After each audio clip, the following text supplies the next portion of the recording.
Hello students, welcome back on my YouTube channel math Rachna. और आज बच्चों हम इस वीडियो में जो है ईयर 2024 में जो क्वेश्चन पेपर आया है आपका मैथ का बोर्ड एग्ज़ाम में, उसके प्रॉब्लम्स को डिस्कस करेंगे। इस वीडियो में मैं सेक्शन बी के प्रॉब्लम्स को डिस्कस करने जा रही हूँ, ठीक है। तो the first question was asked in the exam, that was the find the polynomial whose zeros are 2 and -7/5।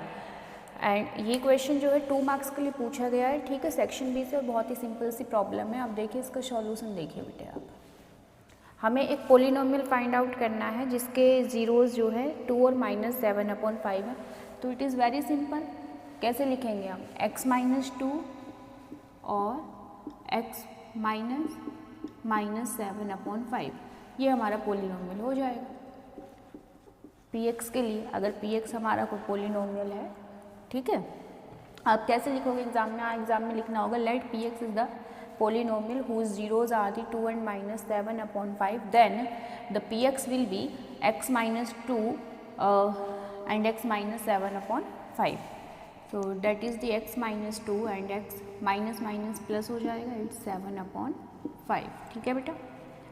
अब इन दोनों को बस आपको मल्टीप्लाई करना है, तो no need of bracket, x square plus 7/5x minus 2x and plus minus 14/5 x square.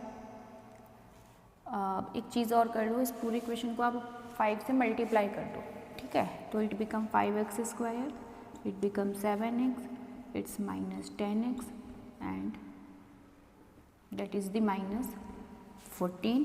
अब ये बन गया आपका 5x square -3x -14। It is your answer. I hope it is clear to all of you and it's a very simple question. बस यहाँ पे आके आपको थोड़ा सा क्या ध्यान रखना है कि दो मतलब जो भी है, आप सपोज कीजिए यहाँ 5 है, इसके भी अपॉन में अगर कुछ उसने दे दिया होता, ये भी मान लीजिए आपका रेशनल रूट होता अगर, तो इन डैट केस आपको क्या करना होता है, बस उनका एलसीएम लो और एलसीएम से पूरे इक्वेशन को मल्टीप्लाई कर दो, ठीक है। Now move to the next problem and this is the next question. इस क्वेश्चन में क्या दिया, उन्होंने एक ट्राइंगल दिया हुआ है आपको, एक फिगर दिया हुआ है और ये कंडीशन आपको गिवन की गई है कि angle ADC is equal to angle BAC, right. और उसके बाद आपको ये प्रूफ करना है। कैसे करोगे? देखो, पहले सबसे पहले आप अपने फिगर पे जाओ, तो वो क्या कह रहा है, कहता है कि angle ADC, angle ADC, this angle is equal to BAC, इस एंगल के इक्वल है, राइट। अब देखो बेटा, जो एंगल B है और एंगल C, तो अगर ये देखिए हम इसको ना छोटे छोटे से दो ट्राइंगल्स में डिवाइड करते हैं, राइट। एक हो गया मेरा ABC ट्राइंगल, राइट, और दूसरा ट्राइंगल बन गया मेरा ADC, करेक्ट। उसने आपको क्या कंडीशन दी है, एंगल ADC इक्वल है किसके, मैं इसको यहाँ पे नंबर 1 डाल रही हूँ, एंगल BAC 1 के, करेक्ट है। 1 लिख लेते हैं दोनों को, ठीक है। अब ये देखो, angle C is common in both. ये जो एंगल C है, ये तो दोनों ही ट्राइंगल में कॉमन है, इसमें भी आ रहा है, ADC ट्राइंगल में भी आ रहा है, और जो बिग ट्राइंगल है ABC उसमें भी आ रहा है। तो ये दोनों केसेस में क्या हो गया, इक्वल, नंबर 2। अब आप जानते हो, बहुत अच्छे से जानते हो by the angle sum property of triangle से, कि अगर इसके ये दोनों एंगल इसके इन दो एंगल्स के इक्वल हैं, तो थर्ड जो एंगल बचे हैं वो भी आपस में क्या हो जाएंगे, इक्वल हो जाएंगे, ठीक है। ये आपको लिखना होगा by applying the angle sum property, angle B will equal to angle A, correct. Now by angle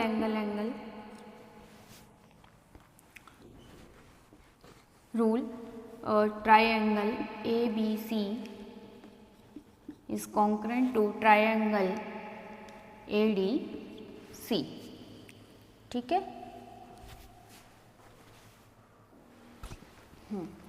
तो triangle ABC will congruent to triangle ADC, ठीक है जी। अब देखिए कैसे लिखना है। जब आप एंगल ए की बात करो तो इसके अपोजिट साइड कौन सी है? BC है, ओके।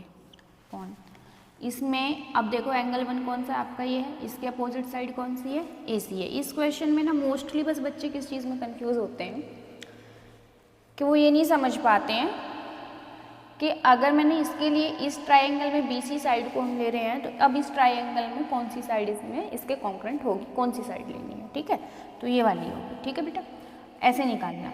अब हाँ अच्छा ना, अब नेक्स्ट ये आता है कि भाई हम क्या लिखें। तो देखो या दो चीज़ें कर सकते हो, या तो आप तीनों साइड्स के लिए लिख लो रेशियो, या फिर आप अपने क्वेश्चन पे जाओ, वहाँ पे आपको नज़र आ रहा है सीधा सीधा सा कि आपको CH चाहिए, CD साइड चाहिए और CB साइड चाहिए। मेरे को BC मिल चुकी है, AC मिल चुकी है, लेकिन अभी तक CD का नहीं आया। CD कहाँ से निकल के आएगा? CD आएगा एंगल 3 के अपोजिट साइड है। तो पहले इस वाले ट्राइंगल की साइड हम ले रहे हैं वहाँ पर, तो B के अपोजिट साइड कौन सी है? थर्ड एंगल के CA, करेक्ट। तो इसके अपोजिट साइड कौन सी हो जाएगी बेटा? 3 की CD हो जाएगी, राइट। नाउ क्रॉस मल्टीप्लिकेशन पे CD will equal to BC into CD into BC is equal to CA square. Clear? आगे जो हमें प्रूफ करना था बहुत ही सिंपल था, लेकिन मैं एक बार फिर से बता देती हूँ। बस जो ट्रिक थी वो यहीं पे थी, अप्लाई होनी थी कि साइड हम कैसे चूज़ करते हैं। आप इस फिगर में मे भी जो है ना कंफ्यूज हो जाओगे, तो जब भी कॉन्ग्रेंट का आता है क्वेश्चन इस टाइप से कि एक ही ट्रायंगल के अंदर दूसरा ट्रायंगल दिया हुआ है, तो आप उसको ना थोड़ा सा बेटा अलग बना लो रफ में, ठीक। अब तुमने अलग अलग बना लिया, उसके बाद में सिंपल होता है कि कौन सी साइड इक्वल दी है तो आप उनके नंबर डाल लो, या फिर कौन से आपको एंगल इक्वल दिए उनके लिए आप सेम नंबर डाल लो, ठीक है। ये हो गया, इक्वल हो गया, राइट। अब जब ये आपको पता चल गए एंगल्स, तो सिंपल है कि आपको कौन सी साइड के लिए वो प्रूफ करवाना चाह रहा है, CA साइड के लिए, CD के लिए, CB के लिए। तो सबसे पहले मैंने CB देखा, BC साइड मेरी कौन सी है? इस एंगल के अपोजिट है। यहाँ पे देखो इस ट्रायंगल में, दूसरे वाले ट्रायंगल में कौन सा एंगल इसके इक्वल है? दिस वन, तो इसके अपोजिट साइड आ जाएगी। बस यही करना था। आई होप कि आपको समझ में आया होगा। Now move to the next problem.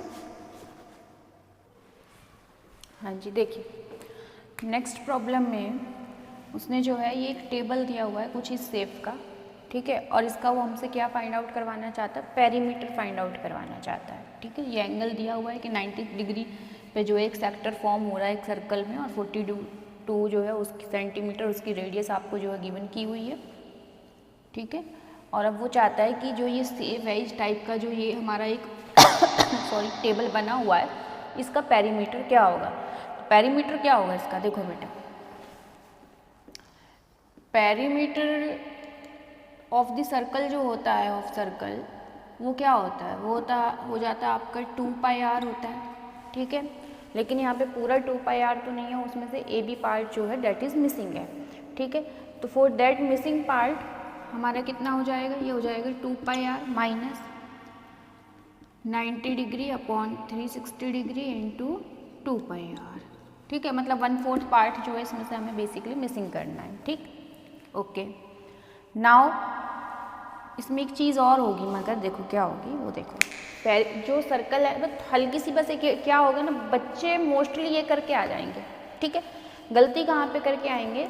जब आप इसका पेरीमीटर आप फाइंड आउट कर रहे हो, तो इसका पेरीमीटर क्या है? पेरीमीटर ऑफ द टेबल है AB plus OA plus OB, correct, right. अब यहाँ पे आपको लिखना है पेरीमीटर ऑफ AB, जो AB कोड है उसका पेरीमीटर कितना है? 2πr माइनस दिस, ये है। And the perimeter of